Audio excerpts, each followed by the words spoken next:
Dan pemirsa, untuk mengetahui informasi lebih lanjut terkait pencoblosan di luar negeri, kami telah terhubung dengan Dea Sonya di Perth Convention and Exhibition Center di Perth, Australia. Selamat siang, Mbak Dea.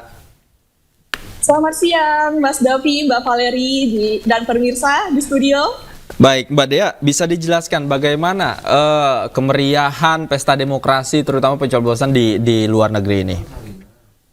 Ya, saat ini saya sedang berada di Perth Convention and Exhibition Center di pusat kota Perth, dan saat ini tengah berlangsung pesta demokrasi yang dirasakan warga negara Indonesia, khususnya di Australia Barat, dan saat ini PPLN telah mengakomodir sebegitu rupanya. Dalam tahun ini pertama kalinya di Perth digabung menjadi satu gedung sebanyak 17 TPS. Namun bukan hanya itu, PPLN juga memberikan cara lain seperti pos untuk pengiriman suara untuk mengakomodir para WNI kita yang berhalangan hadir maupun berjarak jauh ke pusat kota, begitu. Baik, Mbak Dea, berapa jumlah WNI yang mencoblos pada hari ini?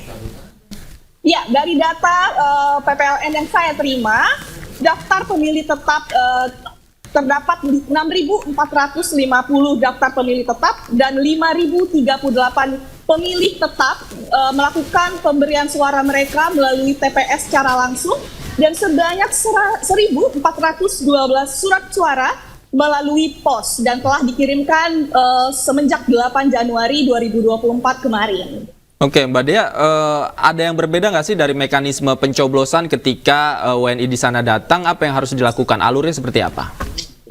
Ya, saat WNI tiba di Perth Convention Center, mereka diperiksa untuk membawa data diri seperti paspor yang masih berlaku dan juga KTP. Tidak hanya itu, KPPSLN juga telah mengirimkan email untuk memberikan surat pemberitahuan seperti pemberitahuan TPS dan juga bukti pemilih mereka di luar negeri. Dan mereka telah diarahkan langsung dan terlihat alur sangat rapi dan juga tertib sepanjang ini.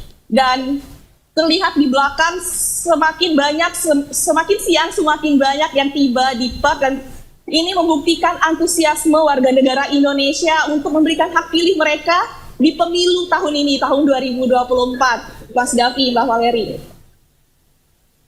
Baik, Mbak Dea, apakah ada kesulitan mungkin yang dialami WNI di sana untuk melakukan pencoblosan? Apa saja yang harus dipersiapkan sebelumnya?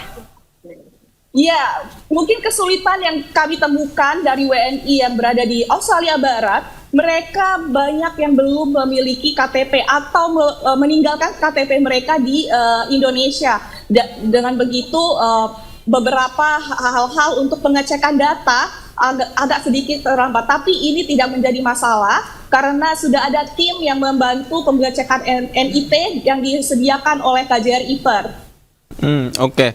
Artinya 17 TPS ini digabung dalam satu gedung. Ini semua warga negara Indonesia di sana datang di waktu yang bersamaan atau sebelumnya waktunya sudah diatur? Ya, baik, Mas David, sudah diatur untuk alur untuk mempermudah dan juga ketertiban di pemilu di Perth ini sendiri. Untuk DPT disarankan untuk tiba dari jam 8 sampai jam 12, dilanjutkan dengan pemilih tambahan, dan di 2 jam 1 atau 2 jam sebelum berakhirnya pemilu Perth akan dialokasikan untuk 2% suara tambahan untuk pemilih khusus dan juga pemilih pindah. Baik, Mbak Dea, kapan surat suara dari WNI di Perth ini akan tiba di tanah air? Informasinya.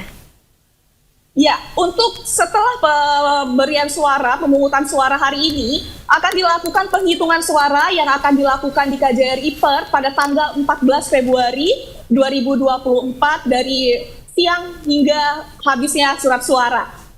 Dan bisa disaksikan langsung oleh warga negara Indonesia kita. Oke, baik. Kita harapkan prosesnya di sana berjalan lancar, kemudian warga negara Indonesia juga menggunakan hak pilihnya secara maksimal ya di Perth, Australia. Terima kasih sekali lagi Mbak Dea sudah bergabung bersama kami. Salam kami untuk teman-teman warga negara Indonesia di sana. Selamat siang, sehat selalu.